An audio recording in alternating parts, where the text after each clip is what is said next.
It's big, it's grey, and it has a large trunk. And no, it's not an elephant.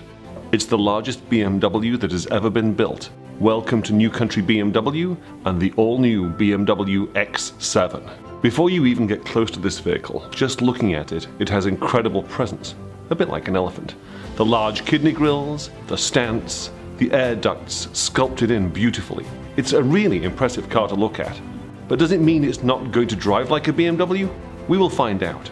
Well, let's not talk about size for a minute. The first BMW X5 was launched in the US in 1999.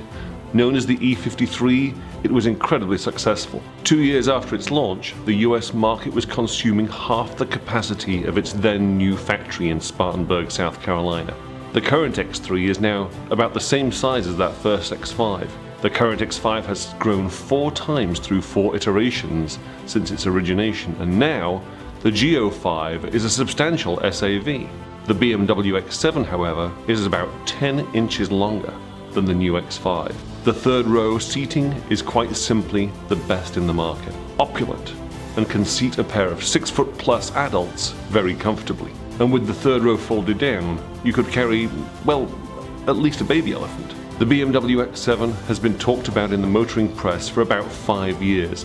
Dealers have been plagued with requests for information. After all, customers would say, how long does it take to add a few inches to an X5? Which is exactly what BMW haven't done. This car is engineered from the ground up. For those of you who didn't know, BMW is the ultimate driving machine. That's just not some clever marketing line thought up by someone in a bold suit in New York City. It's a worldwide strategy and a philosophy that whatever BMW builds, it has to drive like a BMW. The BMW SAVs drive like cars, not big rolling jalopies that feel like they could fall over if you went too fast around a corner, so that philosophy has to remain true for the X7. The first thing you notice when you sit at the driver's seat is that it instantly feels like a BMW. The ergonomics are typically well done, the fit and finish and use of materials are clearly premium. Yes, this isn't a stretched X5. This is the SAV version of the BMW 7 Series. It's absolutely beautiful. The technology is state-of-the-art. A 12.3-inch screen for your navigation and infotainment. A digital dash cluster that can be configured to your personal liking. Cloud-based technology that links your car to the BMW app on your smartphone. The car we are driving has the optional captain's chairs in the second row. This car also has the optional ivory white with night blue leather. It really is very luxuriant. The moonroof is simply massive, and there's even a moonroof for the third row passengers, so they can stargaze on their way home from the theatre. There are currently 2 engine choices on the X7, the 4.0 turbo 6-cylinder and the 5.0 turbo V8. Now I love V8s, but this 6-cylinder is incredibly sprightly.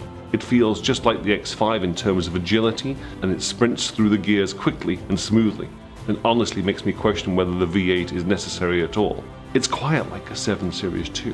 Put it hard into a corner and even perhaps a little too fast, and the X7 doesn't bat an eyelid. The X7 starts at $75,000, and if you go crazy adding all the options that this one has as a BMW launch supply car, you can get into the mid-90s. But that's the price of an Escalade.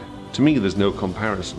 Yes, it took BMW far too long to get this car to market. The Mercedes GLS has owned this premium segment for a long time, but having driven it, smelled its leather everywhere, and filled it with 6 large people, it was clearly worth the wait.